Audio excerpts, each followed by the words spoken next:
What's up, guys? So, first of all, I just wanted to say thanks for all the positive comments on the last video, whether they're YouTube comments. I've gotten a lot of direct messages, a lot of DMs about this stuff. A lot of you guys seem to relate on the topics that I was talking about, which was my intention. I knew that was going to help some people. I realized that when I'm talking to you guys, I'm coming to you as a creator, like a creative person, to other creators. So those are the types of people that I see resonating with these topics. 99% of the stuff that I've read from you guys is mostly positive. The video wasn't perfect. This video is not going to be perfect, but my intention is just for it to be real. And that's why I kind of wanted to make this video about the importance of being real on YouTube, social media, anything you're making, just life in general.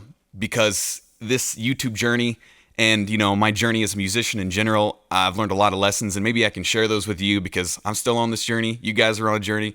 We're on this journey together, right? So, hopefully this video will be a little shorter, a little easier to digest. That's my intention. So, what does it mean being real on YouTube? For me, it's like when I go back to why I started YouTube. My intention was not to start a YouTube channel, actually. The whole Smooth McGroove thing started off as a Bandcamp webpage because I just wanted to make music that was me. That was like, at that time I was feeling very silly. The humor was there. The video game elements were there. Just like experimentation was there. That was the whole Smooth McGroove thing. I was gonna be anonymous, never show my face. That didn't work out. So that was me being real. YouTube just became an element of that where I could make music videos to go along with those songs and reach more people. Maybe, see if other people could give me some helpful advice on it, see if they liked it or not. And so yeah, being real. As the journey kind of continued on, I was really good at it for a while. I was really good at being creative and real and following my passions and everything. And that honestly is, I think, why my channel became so successful so quickly within the first 6 months was because I was like in this fearless state of just, I'm going to do what I want to do, following the strange ideas that I was doing because I was having fun with it, right? So to talk about this, I need to kind of talk about where I started with this. So I started off, I was going to school, I was a student, I was racking up student loans, building up some debt. I was making less than $10,000 a year. I was basically living poverty level in a tiny apartment. It was rough. I didn't have tons of free time, but the free time that I had, I realized that I needed to use that free time and have fun with it and not just like do what I usually did, which was kind of get in a depressed state and play video games and just kind of like gel out, which is fine. Nothing wrong with that, but like, when you make that a lifestyle, you don't end up doing anything. As a creative person, you other creative types can definitely relate to like, you have something you want to work on, but you don't have the confidence or energy, so you let yourself gel out. So with your free time, the big advice that I can say is, with your free time, follow the passions that you have. Like, stay curious. Anything that you love, like, try to make that real inside first, like if you have an illustration or an animation that you're working on, like make it real inside while you're taking a shower, while you're putting on your clothes, while you're driving to work, while you're driving to school. Make that real. Exercise it inside first. Build it up. Build that song up. Build that video idea up. Whatever it is, a story. Use that free time to like empower yourself. Be as real as you can. Follow inspirations that you have. For me, my inspirations were like thinking about people such as Miyamoto with like The Legend of Zelda.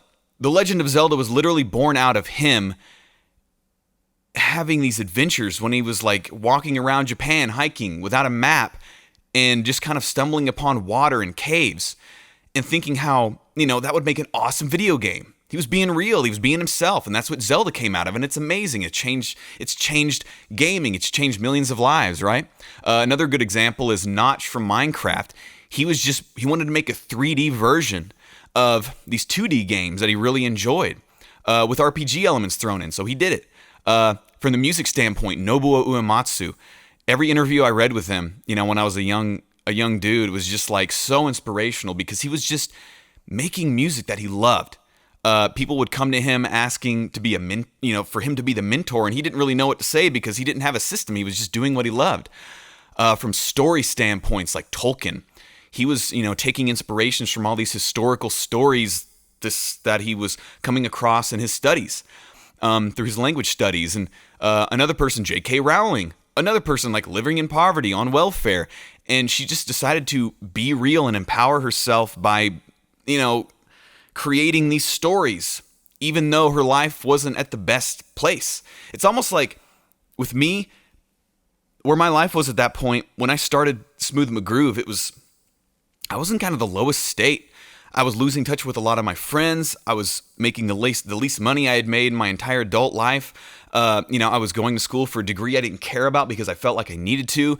But it was like, it almost took me hitting that bottom to realize that it was time to just do what I wanted to do, make what I wanted to make, and not be so afraid of experimenting and afraid of the failure, because, part of experimentation is failure, It's like you're going to make something and it's not always going to be the best, but eventually you are going to make something that's going to surprise you and surprise others, and you're going to have a lot of fun with it. And the secret is to just have fun with the process, do something different that you never have if you get in a rut where you're just feeling so fearful and anxious and, doubting what you're making. Because the truth is, self-criticism, a lot of us creators across the spectrum are really self-critical.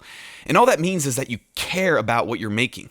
You're critical because you care. If you weren't critical, then you don't care about what you make. So think about it that way. But at the same time, don't fall into complete despair and fear because you're so critical, and so critical that you're blocking off everything that you're trying to do. You have to open up yourself, allow yourself to have that fun, which is where fun comes in, which is where the love of what you're doing has to flow. You got to allow that to flow. So you got to have a filter, your self-criticism, at the same time as opening up that mesh, allowing the holes to be big enough so stuff can flow through. So you're not just blocking off, creating a wall, So where it comes to YouTube, there are so many different types of people making videos on YouTube, and it's huge, and it's changing the world. It already has.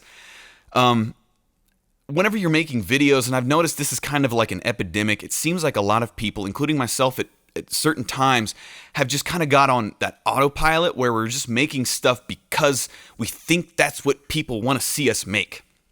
Which, that's fine sometimes, because sometimes you do need to go on autopilot for a little while. But if that becomes your default program, that's really bad, because it means you're not being real. It means you're not being good. You're not following your internal nudgings, the subtle stuff inside of you that's saying, hey, experiment with this, do that. It can really block you off from doing that stuff, especially whenever you have any type of following. My channel is huge now compared to whatever my wildest dreams. I thought if I could get 50,000 subscribers, that would be insane. It's just crazy. So I'm in this situation, and some of my peers and friends on YouTube are in similar situations where we have a following and we become so attached to that following, and we don't want to lose that following. And so you just keep doing the same stuff, even though you kind of want to grow. You kind of want to do some more stuff. You kind of want to experiment. And for me, that's been the biggest block for my journey, is that I haven't allowed myself, for a long time, I didn't allow myself to grow at all. I just kind of refined what I was good at and just stuck with it. And the longer I did that, that's really what I was talking about in my previous video, what caused me to take months-long breaks. Eventually, this last 8-month break, it was just the breaking point where I just had to allow my inner self to grow and experiment and do stuff and create music that wasn't Smooth McGroove style, and that was something different. I didn't record much of it, but it was good for me. And the last 2 acapellas that I've posted, those of you who have seen them, are not video game related. They're just these random songs that I like, and I experimented with them, especially the Radiohead cover, because I realized that's where I need to go. I need to continue to grow. I need to continue to experiment. I need to be real. I need to be as real as I can, because that's the most sustainable way to be in life, right? So, now I'm fortunate to where I can experiment and take breaks if I need to, but a lot of people are in a situation like I was back in 2012, where, again, I was living not the best situation, but it's the same thing applied back then. It's the only way I got myself out of that situation was to just be as real as I could when I could. Like going to work, you got to go to work, you got to make money. You know, you got to go to school if you got to go to school, because that's just what what you commit to do. And I did all that. But like the free time that I had, the Saturdays, the Sundays, the afternoons, I had to make the decision, not to hop on Diablo or not to hop on X video game or whatever, and just like, follow my passion, be myself, allow that inner creativity to blossom, because the only way it was going to do that was if I let it, and you just have to let it happen. So that's my advice on being real on YouTube. I hope this helps. It applies to all social media, anything you're posting. Whenever you're about to post something on Facebook or Twitter, social media, Instagram, ask yourself, is this me? Is this real? Because the truth is, a lot of people are going to be seeing this stuff, especially if you have any type of following. So in my case, or any other people's case that have a decent following on social media, ask yourself that. It's like, is this me?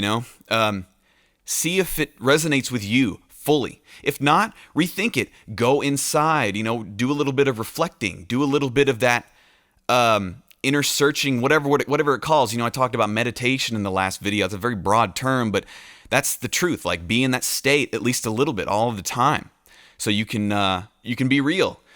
And so yeah, that's pretty much all I had to say. Again, I really appreciate all the comments, all the messages, through all platforms on the last video. And I'm talking to creators. I'm talking to everyone that has any type of creative spark in their life. This, I think, applies to all of it. Again, I'm just a student. I'm learning through all this, and this is me sharing my lessons with you guys. I hope this helps as well for any of you guys who are stuck, any of you guys who are struggling, and I'll see you guys in the next video.